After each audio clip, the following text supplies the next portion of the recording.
सरयू नदी के किनारे अयोध्या नाम का एक सुंदर राज्य था। अयोध्या के राजा थे राजा दशरथ। उनकी 3 रानियां और 4 पुत्र थे, राम, लक्ष्मण, भरत और शत्रुघ्न। जब राजा दशरथ ने राम को राजा बनाने की घोषणा की तब सभी लोग बहुत खुश हुए, लेकिन रानी कैकेयी खुश नहीं थी। महाराज, क्या आपको याद है आपने मुझे 2 वचन दिए थे? आज उन वचनों को पूरा करने का समय आ गया है। मेरा पुत्र भरत राजा बने और राम 14 वर्ष के वनवास को जाए। राजा दशरथ की आज्ञा पाकर राम और लक्ष्मण सीता के साथ 14 वर्ष के वनवास के लिए चले गए। पंचवटी में सीता माता ने एक सुनहरे रंग के मृग को देखा। रंग सुनहरा मृग अति सुंदर, सीता मन को भाए, कोई जाए इस मृग को अति शीघ्र ले आए।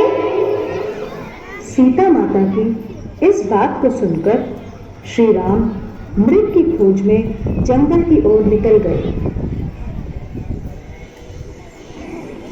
बहुत देर हो गई, प्रभु राम अभी तक लौटे नहीं। लक्ष्मण, लक्ष्मण, ओ सीते, ओ सीते। लक्ष्मण, लक्ष्मण देखो, प्रभु तुम्हें अपनी सहायता के लिए पुकार रहे हैं। हे माते, ये मुझे किसी मायावी शक्ति का कार्य लग रहा है। आप चिंतित ना हो, भैया जल्दी घर लौट आएंगे। नहीं लक्ष्मण, मेरी आज्ञा का पालन करो। जाओ, प्रभु को तुम्हारी सहायता की आवश्यकता है। ठीक है माते, किंतु आप इस लक्ष्मण रेखा को पार नहीं करना।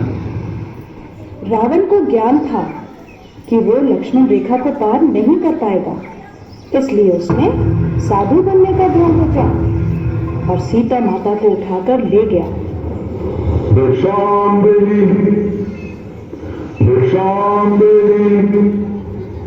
हे मुनिवर, भिक्षा स्वीकार कीजिए।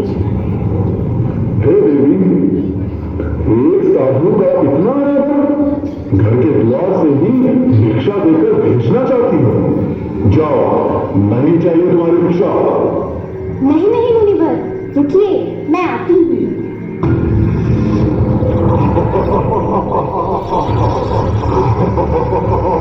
बचाओ, बचाओ, बचाओ, भैया लक्ष्मण, प्रभु राम, बचाओ, बचाओ,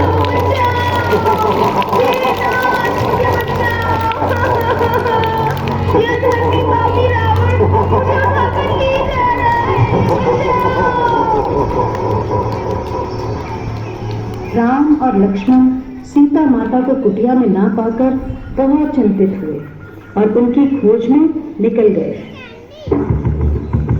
श्री राम, लक्ष्मण और हनुमान ने लंका पर चढ़ाई कर दी और राम और रावण का युद्ध हुआ, जिसमें श्री राम विजयी हुए।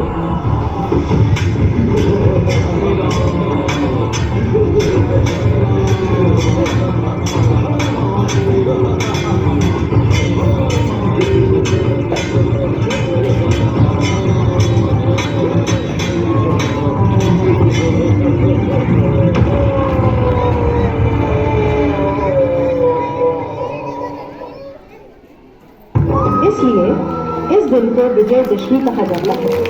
यह त्योहार बुराई पर अच्छाई की जीत का प्रतीक माना जाता है।